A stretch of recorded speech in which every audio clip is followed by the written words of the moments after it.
Puji Tuhan, selamat pagi Bapak Ibu Saudara. Berjumpa lagi bersama dengan kami dalam program Berkat Pagi. Pada pagi hari ini, sebelum Bapak Ibu Saudara menjalankan setiap aktivitas, kita akan dibekali oleh kebenaran firman Tuhan. Dan pada pagi hari ini, kebenaran firman Tuhan terdapat di dalam Wahyu pasalnya yang kedua, ayatnya yang ke-8 sampai ayatnya yang ke-11. Sekali lagi, Wahyu pasalnya yang kedua, ayatnya yang ke-8 sampai ayatnya yang ke-11. Bapak Ibu Saudara boleh menyimaknya dan saya akan membacakan demikian firman Tuhan. Kepada jemaat di Smyrna, dan tuliskanlah kepada malaikat jemaat di Smyrna, inilah firman dari yang awal dan yang akhir, yang telah mati dan hidup kembali. Aku tahu kesusahanmu dan kemiskinanmu, namun engkau kaya, dan fitnah mereka yang menyebut dirinya orang Yahudi, tetapi yang sebenarnya tidak demikian. Sebaliknya mereka adalah jemaah iblis. Jangan takut terhadap apa yang harus engkau derita. Sesungguhnya iblis akan melemparkan beberapa orang dari antaramu ke dalam penjara supaya kamu dicobai dan kamu akan beroleh kesusahan selama 10 hari. Hendaklah engkau setia sampai mati dan aku akan mengaruniakan kepadamu mahkota kehidupan. Siapa bertelinga hendaklah ia mendengarkan apa yang dikatakan Roh kepada jemaat-jemaat. Puji Tuhan. Bapak Ibu Saudara, pada pagi hari ini kebenaran firman Tuhan saya berikan judul yaitu penderitaan memang bagian kita, tapi setia itu harus. Amin. Puji Tuhan. Dari ketujuh jemaat, kalau kita lihat pada pasal yang pertama hingga pasal yang ketiga, di situ ada 7 jemaat. Dan pada pagi hari ini saya membahas tentang jemaat yang ada di Smyrna. Nah, jemaat di Smyrna mendapat pujian tanpa teguran dari Tuhan. Tidak seperti jemaat-jemaat yang lain kalau kita mau baca jemaat-jemaat yang di lain juga. Namun jemaat yang ada di Smyrna diizinkan Tuhan untuk mengalami penganiayaan serta penderitaan. Kota Smyrna merupakan kota pelabuhan yang sangat penting serta indah dan kota perdagangan yang kaya pada saat itu. Tetapi juga kota itu menjadi pusat penyembahan berhala dari kaisar. Jemaat Smyrna berada di tengah-tengah kota yang bisa dikatakan kaya. Tetapi mereka mengalami krisis ekonomi, terutama jemaat Smyrna. Karena apa Bapak Ibu Saudara? Kota itu sangat terkenal dengan kekuasaan sang kaisar. Nah, kaisar ini membuat suatu kuil atau sembahan orang. Dan jemaat di Smyrna tidak mau menyembah kuil atau tidak mau menyembah alanya si kaisar ini. Makanya mereka mengalami kesusahan atau krisis ekonomi. Kehidupan mereka dikatakan dipersulit oleh kaisar pada saat itu. Nah, kalau kita baca pada ayatnya ke-10 di sana dikatakan, jangan takut terhadap apa yang engkau harus derita. Sesungguhnya iblis akan melemparkan beberapa orang dari antaramu ke dalam penjara supaya kamu dicobai. Dan kamu akan beroleh kesusahan selama 10 hari. Hendaklah engkau setia sampai mati dan aku akan mengaruniakan kepadamu mahkota kehidupan. Nah, jangan takut terhadap apa yang engkau harus derita. Yesus katakan hal ini kepada jemaat yang ada di Smyrna karena Yesus mengetahui dan mengizinkan apa yang harus mereka alami, yaitu penderitaan. Dan Yesus mengatakan jangan takut atas apa yang harus mereka alami, bukan tanpa tujuan dan bukan tanpa maksud, Bapak Ibu Saudara. Kalau Yesus katakan jangan takut, berarti Tuhan tidak tinggalkan. Berarti Tuhan tidak biarkan. Amin Bapak Ibu Saudara. Siapa sih di antara kita tidak takut ketika kita diperhadapkan dengan keadaan seperti itu? Kalau saya mau bertanya, apakah kamu takut dengan penderitaan? Apakah kamu takut dengan penganiayaan? Tentu sebagian orang pasti menjawabnya ya, memang takut.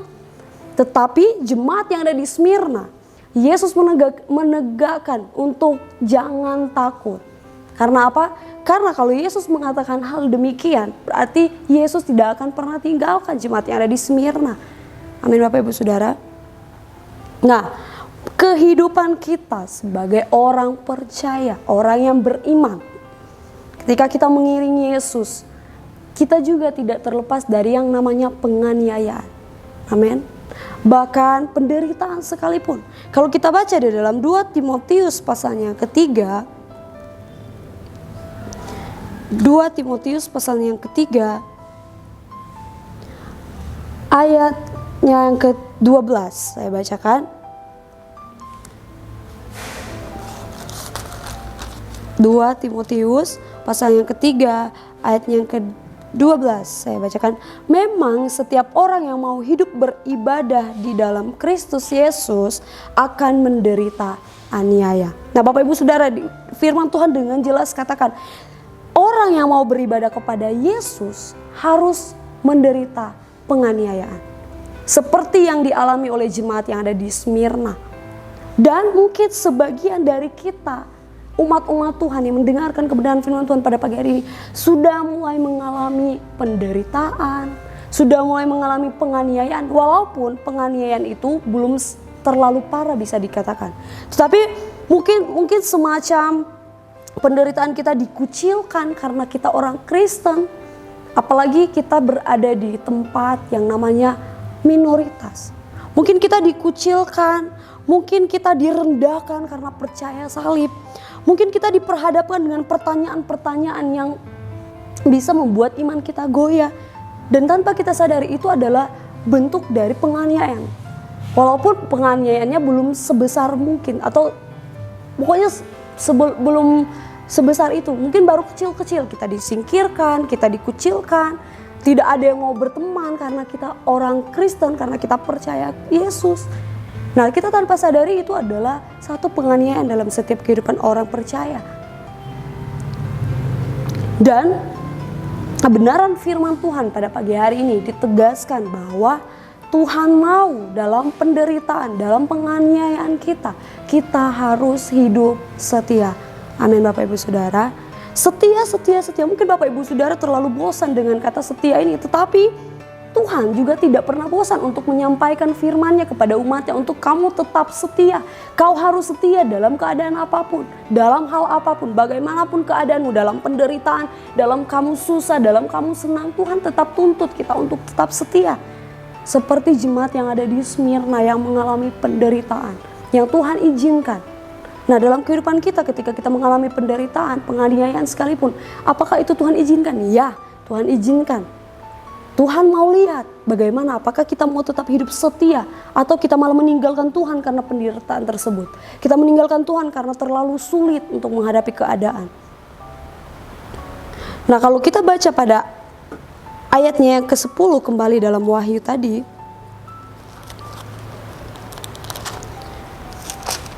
ayatnya yang ke-10 bagian di akhir katakan, hendaklah engkau setia sampai mati, dan aku akan mengaruniakan kepadamu mahkota kehidupan. Setia. Apa yang kita dapatkan ketika kita hidup setia dalam penderitaan, Bapak Ibu Saudara? Kesehatan, kekuatan, damai sejahtera, apalagi sukacita dan lain-lain. Ya, kita dapatkan itu, tetapi yang paling penting yaitu dikatakan apa? Hendaklah engkau setia sampai mati dan aku akan mengaruniakan kepadamu, garis bawahi kata mahkota kehidupan. Mahkota kehidupan ini tidak bisa diberikan oleh siapapun selain daripada Tuhan. Manusia tidak bisa memberikan mahkota kehidupan kepada kita. Hanya Tuhan sendiri yang sanggup memberikan mahkota kehidupan. Jikalau kita mau melakukan firman-Nya, kita mau hidup setia dalam keadaan apapun, terlebih dalam penganiayaan. Mungkin saat ini kita belum mengalami penganiayaan yang begitu hebat, tapi akan ada masanya, Bapak Ibu Saudara. Dan sekarang waktunya untuk kita berubah. Mungkin dulunya kita tidak setia, mungkin dulunya kita sering meninggalkan Tuhan. Kita datang kepada Tuhan di saat kita susah, kita tinggalkan Tuhan ketika kita sudah ada jawaban, ketika kita sudah senang kita tinggalkan Tuhan. Kita melakukan hal yang tidak diinginkan Tuhan. Nah, sekarang waktunya untuk kita berubah, Bapak Ibu Saudara. Amin. Kita berubah. Nah, Tuhan tidak pandang seberapa besar kesalahan yang kita buat. Tuhan tidak pandang seberapa besar dosa kita yang kita buat. Tetapi Tuhan mau pandang seberapa besar kemauan kita untuk berubah. Amin, Bapak Ibu Saudara. Dari yang tidak setia jadi setia. Dari yang tidak mau melakukan firman jadi mau melakukan firman Tuhan. Tuhan mau kita tetap terus setia. Makanya banyak sekali lagu-lagu tentang kesetiaan. Amin Bapak Ibu Saudara. Ada lagu dulu-dulu yang berkata, setia, setialah, setialah sampai mati. Orang percaya memang tetap terus dituntut untuk setia. Amin Bapak Ibu Saudara. Terutama dalam kita mengalami penganiayaan.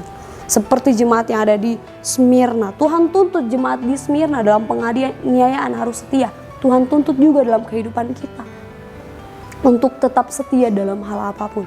Amin Bapak Ibu Saudara. Demikian kebenaran firman Tuhan pada pagi hari ini. Biar kiranya Tuhan Yesus memberkati setiap kehidupan kita semua dan Immanuel Allah beserta kita. Kami perlu Kau Tuhan.